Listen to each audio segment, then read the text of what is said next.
Boy, such angst and Spartanation today over the Heisman nominees, the finalists.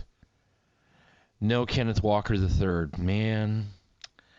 And, I don't think this would be as poorly received if it hadn't been for a Michigan player being nominated, and that's Aiden Hutchinson, who, by all accounts, has had a remarkable season.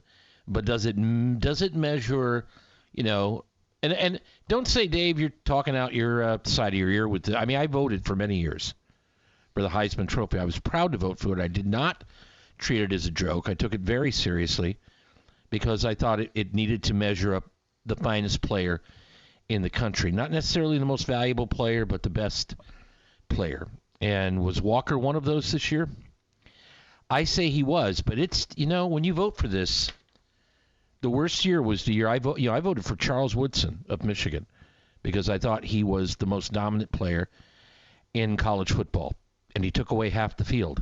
Ask Michigan State about that in his senior year. But boy, oh boy, did the folks, once they found out, they've had ways of finding out who votes, and then you get lobbied, and if it had been social media then, but it wasn't, but if it had been, because the people in Knoxville, Tennessee, who were Peyton Manning fans, were after a bunch of us, okay? And it was like, ride him out of town on a rail kind of thing. So this too shall pass, but I do feel bad for Kenneth Walker III. I thought he should have been there, deserved to be there, but he will not be one of the 4 finalists. Why not just have one more chair? Why not? Why 4? Why not 5? And then he'd be easy. He's not going to win it, but why not? Well, there it is.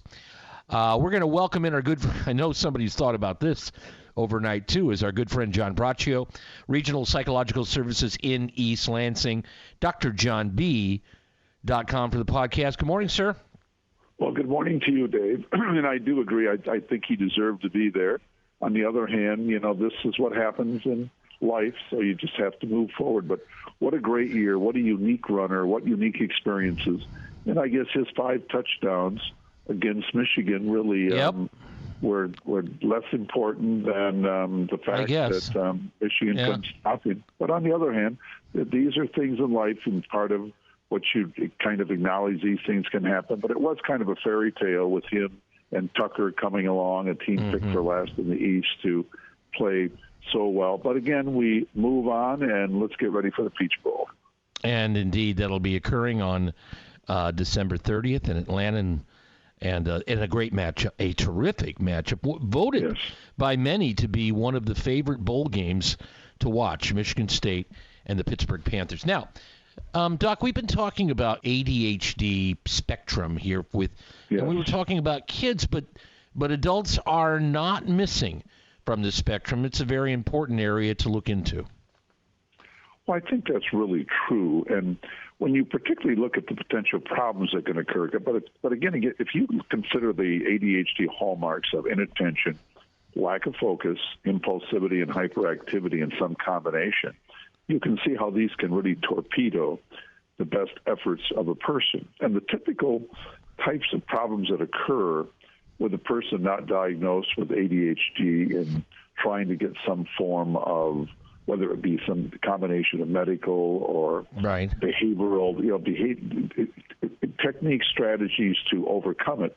These are kind of the typical problem areas: relationship problems, employment instability, parenting problems, anger issues, substance abuse, inappropriate and impulsive risk-taking, procrastination, indecision, annoying interruption of persons, can't sit still, missing important and less important deadlines, inconsistent relationships, lack of organization, and impatience. And I'm sure there are others, but these are the kind of things that occur. And again, I kind of footnote again, or put emphasis on, when you look at problems with inattention, lack of focus, impulsivity, hyperactivity in some combination, we really ought not to be surprised that persons that are not diagnosed or not aware of what these issues are, that they can cause them some pretty major problems in their lives. And just being a child or an adult, this is not a condition that necessarily hits a particular age group. It can go your whole life. It can make some changes in your life.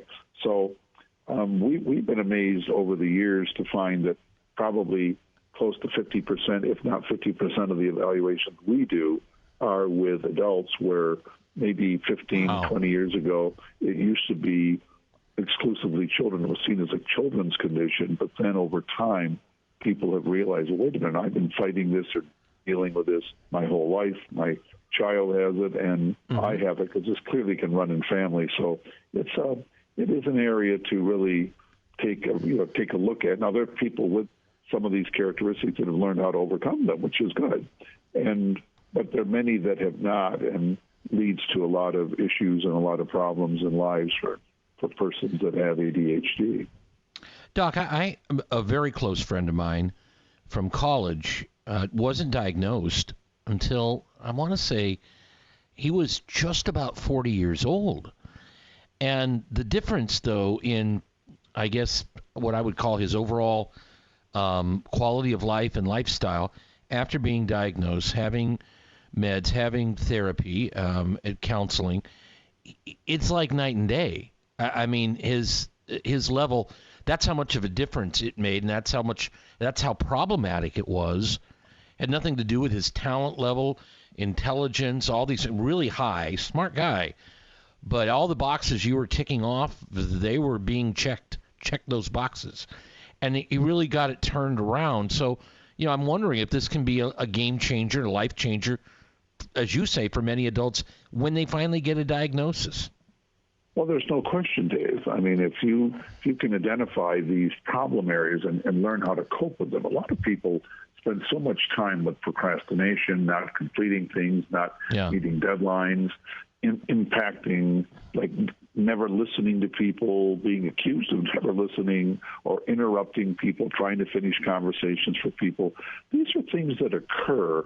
And if you're in a work setting and you can't sit still, you can't pay attention, you just kind of get to the point where you think this is you, then you're going to have issues where if you can learn to cope, and medication can be helpful, but the key thing is, what are you going to do with yourself? How are you going to gain attention strength? How are you going to be able to learn to focus? How are you going to be able to take breaks? How are you going to be able to give yourself rewards when you do complete things?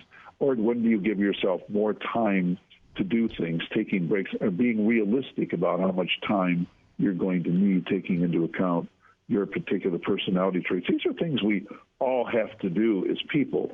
But if we have these particular traits, these particular characteristics, then it can make life a lot harder, and we have to really find ways to cope. And many people do. It's not like everybody who has this can't cope.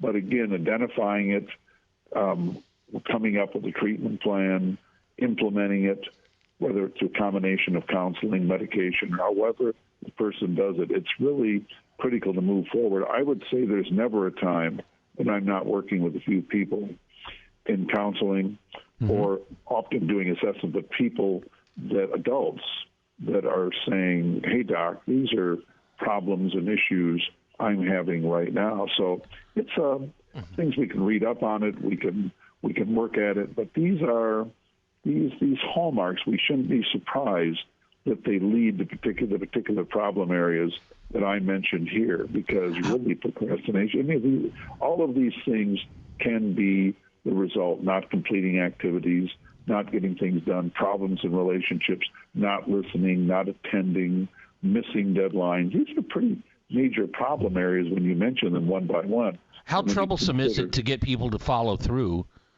though, on their treatment, to follow through on getting help? Is that, because of what we're talking about here, is that in itself problematic? Do you have difficulty sometimes with people who you've diagnosed with this following through and seeing it toward not the end, but to a more successful outcome? I think that if a person is aware of an issue and they're seeking diagnosis, then they're generally willing to go along with treatment, because they wouldn't be doing it if they weren't having a problem.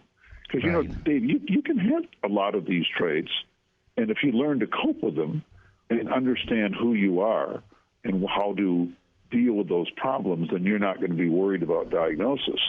Okay, you're not going to be worrying about how these things are slowing you down. You've learned what your issues are. You've had someone who's helped you work with you. But if you haven't you're having issues in life, then when you say, hey, that sounds like me, then that is when when you then seek out diagnosis, and then treatment would come after that. But no, I think once a person is aware there is an issue, they decide they're going to work with it, they're going to diagnose it, they're then going to work at overcoming the issues. And even if a person doesn't meet the full diagnosis, which really is supposed to be at least impact two areas of your life, just identifying these issues can help you in terms of moving forward and taking control of your life. But no, I find that once people realize there's an issue, they want to find out what it is, they'll go through the effort of getting diagnosis. They're generally willing to go through with the recommendations and treatment that come forward from such an assessment and such a diagnosis. No, I don't run into that as a problem area. All right. Adults with ADHD, knowing it, the self-awareness, we went down the list. If you check some of those boxes, it's time to get help. And there are many, many avenues here. And, of course, one of those is our good friend, the good doctor, Dr. John Braccio, a Ph.D. Regional Psychological Services. They are located in beautiful East Lansing, Michigan, on a 17-degree day today. But that doesn't matter because the assessments are there, and he's the master of those. And if you are assessed here with ADHD, you're going to get the help that you need. The podcasts are always there at drjohnb.com. Great to talk to you again, my friend. Take care. Always a pleasure, Dave. Stay safe. All right. Thank you, sir. Bye-bye. We'll be back here in a moment on the Morning Wake Up, so don't go away. 1320 here on your Tuesday, WILS.